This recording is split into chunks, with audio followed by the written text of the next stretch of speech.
Cabdullaahi Maxamed Nuur oo sharaxaad cusub ka bixiyay amarkii ka dhanka ahaa nise ee garoonka Aadan Cadde.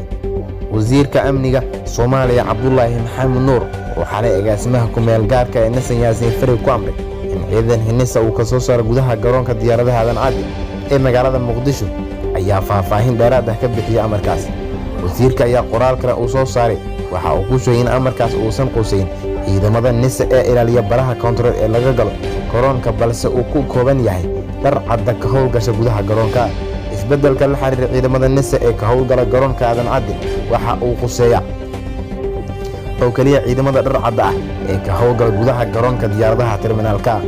Ma quseeyo ciidamada gacanta ku haya baraha koontaroolada ee laga soo gala garoonka Aadan Cadde, ayuu qoraalkiisa ku yiri Wasiirka Amniga Soomaaliya Cabdullaahi Maxamed Nuur.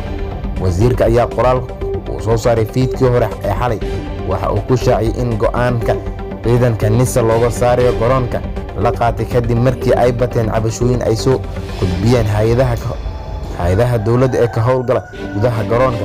Sidoo kale waxa uu sheegay in wasiirku ciidamada nise ay ku kaceen xadgudubyo isugu jiro gacan qaad, handadaado joogto ah, kuwaas oo caddeymo loo hayo.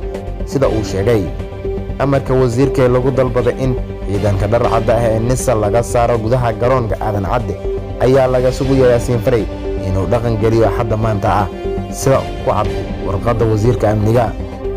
Garoonka diyaaradaha ee Aadan Cadde ayaa waxaa ka howlgali jiray ciidanka nabad sugidda dhar cadka, waxayna ciidankan markii hore si toos ah hoostagi jireen kaaliyihii agaasimihii hore ee nise Cabdullaahi Kulane. Inta badanna waxaa loo adeegsan jiray arrimo siyaasadeed iyo in dadka ka dhoofiya garoonka qofkii ay doonaan laga xanibo safarkiisa.